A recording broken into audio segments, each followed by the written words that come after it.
Hey guys, this is Northville Tech. In this video, we're going to learn how to view your deposits history in Dasher app. If you don't have a DoorDash driver account, we will put our referral link in the description below for you to sign up.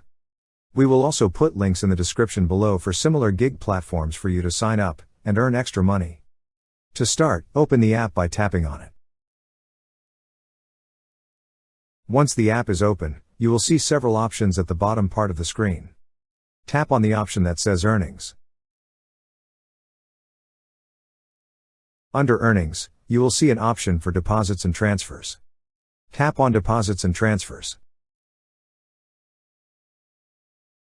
Now you will see your deposit history. That's how you view your deposits history in Dasher app. Thank you so much guys for watching, and if you have not yet subscribed to our YouTube channel, please subscribe to our YouTube channel as we create tech videos almost every day. Also, check out our website northvilletech.com for great tech articles, and our recommended resources in the description below for various sign-up bonuses.